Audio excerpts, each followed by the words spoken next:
Have you ever experienced nepotism in the workplace? And has that nepotism caused you to feel like the odds are stacked up against you? Like it's holding you back from being able to advance your career to the levels that you desire? Well, if that's you, in this video, what I'm going to share with you are key principles on how to manage nepotism so that you can advance your career path. Now, nepotism is nothing more than a form of favoritism. It is a subset of favoritism. And out there in literature, out there in the articles out there, there are so many different types of nepotism, and some people go into depths around the different types of it and what that different forms of nepotism looks like. That's not the focus of my content today. I'm not going to be going into the types of nepotism, and you don't need to. Because the principles I'm going to share with you are going to apply regardless of what type of nepotism you are experiencing, and regardless of whether or not you go through the steps of diagnosing the nepotism you are facing. So let's go. 3 principles to manage nepotism. Principle number 1, your reaction to nepotism is influenced by your life experiences. Nepotism is nothing more than a part of human endowment or legacy building. An employer's desire to hire a family member is part of human endowment and legacy building. In some countries, especially those countries where trust is given based on emotional relationships, closeness, and friendships, nepotism is actually favored and regarded positively, and it's part of the way of life. For example, in China and India, these countries are where trust is given based on emotional closeness. It's based on having spent time together, having been part of a family. That's how trust is given in countries like that. And so therefore, nepotism is not regarded negatively. And in fact, it is received and accepted as a part of life. However, in more individualistic countries, for example, in US and in Canada, in North America, individualistic countries, this is where nepotism tends to be regarded negatively, especially if the candidate that is hired is a family member and they are perceived as not having the qualifications. Now, regardless of where you are placed, where you are in terms of those life experiences, those directly influence the way you see nepotism and therefore the way you experience it. So let's say if your life experiences come from more of the individualistic teachings, then many individuals coming from those teachings and upbringings will picture companies that are bypassing strong candidates for family members who can't do the job. And that becomes a rampant visualization or a rampant bias when it comes to nepotism or experiencing nepotism. Now, another thing that I hear very often is that nepotism is so rampant. Nepotism is everywhere. I also hear the notion that nepotism is unavoidable. It is everywhere. It is rampant. Now, whenever I hear somebody say that, the first thing that I think about is a caution of, well, how is your mental or internal processing? How is that convincing you that nepotism is everywhere? How did you arrive at that conclusion? Your own inner workings, your own internal processing of events that happened in your past, how does that cause you to interpret nepotism this way, as it being everywhere and as it being rampant? So this comes to having an understanding of where that processing came from, and does it serve you? Does it serve you to see nepotism that way? And is it really true? Is it really the truth that nepotism is so rampant and that every company exudes nepotism and that every employer and that every higher up also hires through nepotism? Is that really true? And where did that conclusion come from? What was the processing internally that caused and convinced you of that framework? And does that really serve you? So when somebody comes to me and tells me that, you can't avoid nepotism, there's nothing I can do to advance my career because nepotism will always be there. When somebody tells me that, my immediate concern is, well, how are your biases causing that type of interpretation? And where do the biases come from? Because when it comes to managing nepotism, the only thing that we can control are our perspectives on our own actions. We cannot control the environment around us. So going back to the things we can control, our own biases, our own presumptions, our own assumptions, and therefore conclusions are things that we have direct control over. So that would be the first thing, my first concern if I hear people tell me that. So the first step is for you to take a step back especially taking a step back from the immediate emotions that you experience after having observed an event that resembles nepotism, to take a step back from those immediate emotions and ask yourself and really be really clear on and have plans to obtain an objective stance on it. What is your objective assessment of that situation? Is it truly nepotism, or is it something else?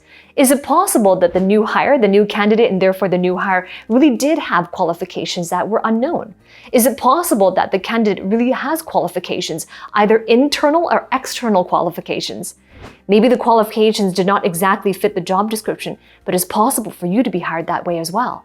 Were there any internal qualifications in terms of commitment, in terms of life experiences, in terms of qualifications outside of immediate degrees or education outside of that, but they presented to be a strong candidate? What else could be a plausible explanation? So take a step back from your immediate emotion to come and step into objectivity. Because oftentimes when we have emotional responses that are heightened due to past traumatic events or due to unprocessed events from our past traumas, sometimes those emotional responses cause us to be able to make assumptions that aren't really the full perspectives that we are seeing. Now keep in mind, when it comes to hiring family members, an employer or a higher-up's decision to hire family members, it is easy to see the negatives of hiring family members or exuding favoritism. It's easy to see the negatives of that. But in that moment, when it comes to not having true clarity on how those hiring decisions were made, oftentimes we can pass over or miss the benefits to the company or the benefits to that hiring manager or the benefits to that higher-up to hiring their family members. Oftentimes, it is easy for us to miss those things.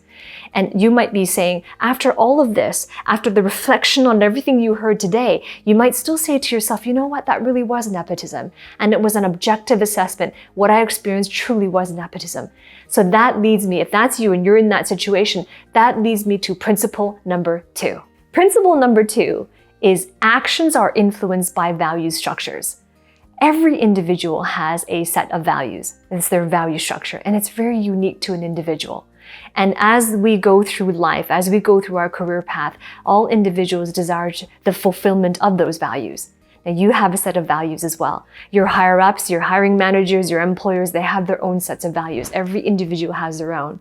So in the workplace, you're coming together as individuals with your own very unique set of values, your very unique set of value structures. And the fulfillment of our values predicts our actions. In other words, the actions we take are influenced by our value structures.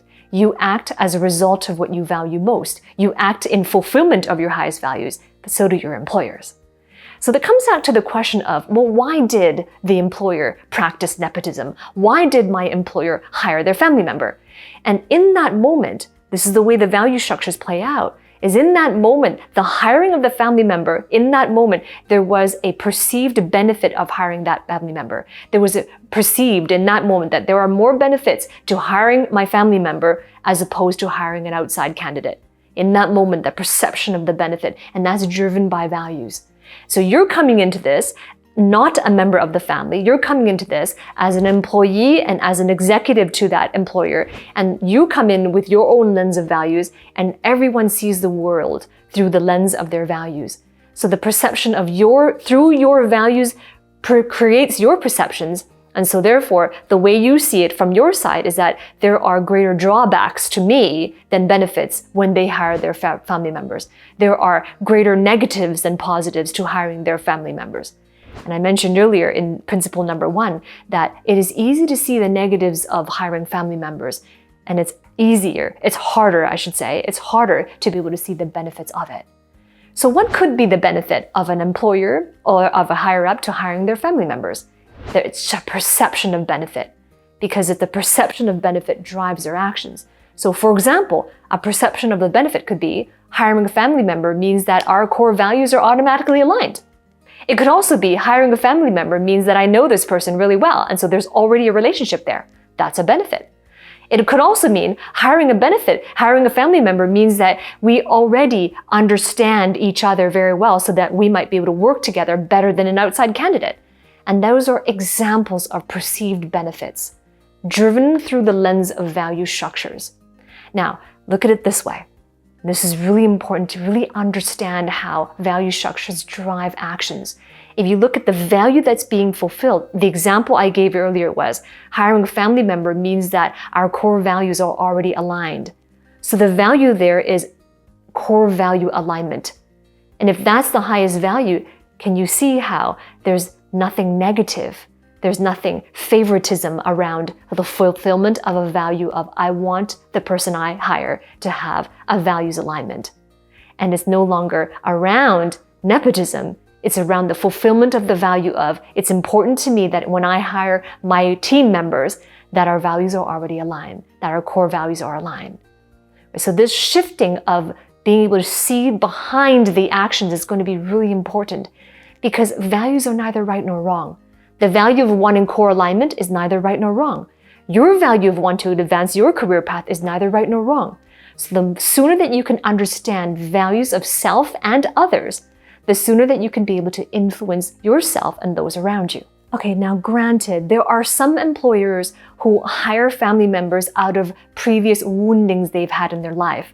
For example, hiring someone of a particular age or hiring someone of a particular gender or hiring a family member because they've been burned in the past. For example, they've been burned in the past hiring outside candidates. So then therefore, as a protection, a self-protection, a self-preservation mechanism, their wounding doesn't allow them to easily be open to hiring outside candidates because they've been burned in the past. So granted, some of the drivers behind hiring family members come from past woundings. But either way, either it's from a past wounding or not, there's still a fulfillment of values there. Because even if it was from a past wounding, that employer is still perceiving a greater benefit to the business or a benefit to him or her as a result of hiring a family member. The benefit could be self-protection, a greater sense of security, or a greater sense of certainty when they hire family members. It's still a perceived benefit. So still goes back to the sooner you understand the values of self and others, it still goes back to the more you will be able to influence yourself and other people. And I get it. It is frustrating to come face to face with nepotism because it is triggering our sense of unfairness. That it is not fair that they hire a family member or relative to come into the position where you realize that you have the qualifications. It triggers that sense of unfairness. But let's talk about this a little bit. What constitutes fairness? If you have been internalizing what I shared with you earlier in terms of the concepts of value structures, you're going to quickly realize that fairness is also determined through the lens of our values. What an individual perceives as fair is the fulfillment of their values. If their values are fulfilled, then it is fair. If their values are unfulfilled, then it is unfair. So then fairness is a perception as well through the lens of values. And to really, really understand this, think of a time where two people, you and some other person, observe the exact same event. Isn't it possible that while you're observing it, you perceive it as unfair? And that same person that's observing that same event as you at the same time can perceive it as fair. There could be disagreements of what is fair and what is unfair. Again, that is all through the lens of our value structure. So while it triggers the sense of unfairness, it would be wise to influence yourself to come out of the emotional triggers to be able to see objectively as well, so that you can plan strategically on what your next move is. And understanding these truths from a principles level, these truths of why people do what they do and why you do what you do as well, understanding these truths is more tangible and it is more sustainable than just trying to have a positive outlook. There's so much literature out there and that advises if you come across nepotism, if you come across situations that are difficult, that the advice is just try to have a positive outlook. Just focus on self-care. Just try to think positively. Now, have you ever tried that? To think positively, to have a positive outlook when things around you are frustrating, when things around you are difficult to understand, when they are increasing the pressure and noise? Isn't it difficult to have a positive outlook? And so understanding the truth is more sustainable and it is a lot more tangible than just trying your hardest to have a positive outlook. Because the more you try to focus on having a positive outlook, the more it seems that it's unattainable because it's frustrating. It's in the moment that you are going through this. And the moment you set a goal to have a positive outlook, and in the next moment you find that it's difficult to be positive, it'll feel like, emotionally, it's going to feel like you failed. So be very cautious about how you're managing situations like this. And I would say, go towards achieving a grounding in the truths, understanding the truths that are there from a principles level, rather than just advice that is on a tactical level. Principle number 3, successful advancement is the outcome of communicating in values. If you desire to advance your career path, it will be wise for you to be able to communicate the value you bring in terms of the value they are seeking to fulfill. And if you really look at it, the essence of everything I shared with you so far up until now around nepotism, it is actually no different. The strategy to managing nepotism is no different from the strategy of advancing your career in the absence of nepotism. Nepotism is nothing more than an event due to values structures. And you're coming together in the workplace. You have your own value structures. All of your higher-ups have their own value structures. And some values conflict. Some values feel like they're opposites as well. And so your understanding of values, yourself and others, I emphasize, is going to be very important for you to be able to influence yourself and other people. So the first step, the first area in how to communicate in terms of values is to demonstrate fiscal responsibility. You want to advance your career path to executive levels, director, VP, and beyond. It would be more important for you to understand the role of a director, the role of an executive, is to be able to assume fiscal responsibilities. So how can you demonstrate that you are fiscally responsible? If you desire to advance your career path and step into those roles of leadership, executive level leaderships, this will be more important for you to articulate how does your particular skill set, your particular insights, and your particular past achievements, how do they lend themselves towards you becoming fiscally responsible? So that is how you build a strong business case for your advancement. And you see, this strategy is the same in the absence of nepotism or in the presence of nepotism, because it's nothing more than a value structures, the fulfillment of value structures, and how people see the lens, see the world and their perceptions through the lens of their values. So if you're listening to this and you realize that articulation is key, how you communicate is key, how you communicate what you know to be true about yourself and your skills is absolutely crucial in the presence and the absence of nepotism. If you're noticing this now and you're realizing that this is where you need to improve, this is where you need to be able to learn how to position yourself much stronger, how to build a business case for yourself and your advancement much stronger. If you are serious about committing to that development of your communication, then I invite you to work with me. Every single week, I work with a group of executives or people or high potential managers who desire to develop that skill of communication so that they can position themselves for advancement. And you're going to discover the processes, the systems, the strategies that I teach all of my previous clients on how they can be successful at executive level roles. So if that's you, below this in the description, there's a link to book a call and speak to a member of my team. And if it is the right fit, you're going to be invited to my team of executives. And I look forward to working with you on the inside. Even in the absence of nepotism, sometimes you see your colleagues advancing ahead of you. Sometimes you see and that they are less experienced, but they are getting ahead and they are being promoted. And so I have a video that I created that talks towards that speaks towards those situations. And in that video, I go into depth around the areas of communication and how to position yourself for advancement, even in the areas of people being less experienced and being promoted. Right, so that video is coming right up next. If you want to know how to position your communications, that video is coming right up next, and I'll see you there.